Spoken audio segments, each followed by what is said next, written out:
Well, welcome to the Edgewood Car Show. This is, I believe, the 18th annual Father's Day Car Show in Edgewood. And of course, we are in the parking lot of Walmart. So what a great event. What a great event for the Santa Fe County Fire Department also to be able to be here. We're honored to be here. And we have our Fire and Life Safety House where we take kids through and train them on different aspects of being fire safe. Come on in. Okay, so one of the things that we talk about is kitchen safety. And so what we have here is a staged kind of knife onto a cutting board. And we talk about, for the kids, is like if they see something like this, to make sure to let an adult know so that we can make sure that that's safe. We also have props that we use next to our pretend stove. And we have a pretend fire. And so we also talk to them about how they can put a fire out by just simply putting a lid on it and then keeping combustible items away from the stovetop as well. And then also, with our magic handle, we can actually turn our handles inside and keep them safe.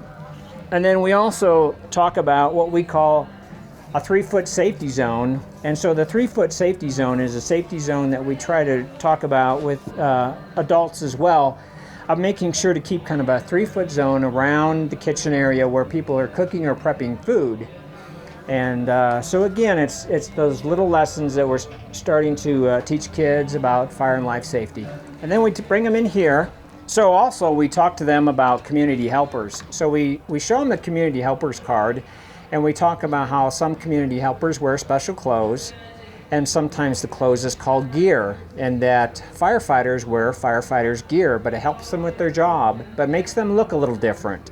And so this is more for our younger audiences to introduce them to firefighters, and that firefighters are their friends and not somebody to be scared of. We also have our little box of what we call our tools and toys box.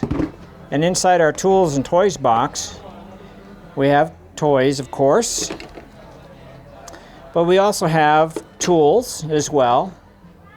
And the lesson here is to help them to understand that things like lighters and matches are tools and not toys for them to play with. The other thing that we talk about is smoke alarms. And so we talk about if they know what these are, what they sound like, and what they do. And then at the end of that lesson, we also actually have a live smoke alarm that we actually test so they hear the beep, and then go home with the message of making sure that they test their alarms at home to make sure they're working.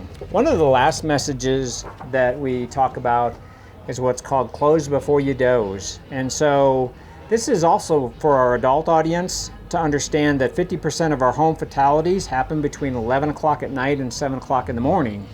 So fire fatalities traditionally throughout the United States aren't something that's going to happen in the middle of the day. They're going to happen at nighttime when people are asleep. And then we can talk about the differences of 1,000 degrees outside the bedroom to 100 degrees inside the bedroom, basically what is survivable and what's not survivable. And with today's synthetic materials and furniture, that fires are up to 7 times faster than they were some years ago. And so the big push now is also to sleep with our bedroom doors closed to slow the progress of the fire growth. And also, on average, we now only have about 3 minutes to actually escape a home fire.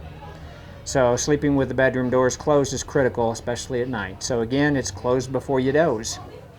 So we also have firefighter gear, actual gear that we use and show them so that they can kind of feel it and touch it and have that physical aspect of seeing it and touching it as well. And then, Craig, if you want to fire up the smoke into the bedroom.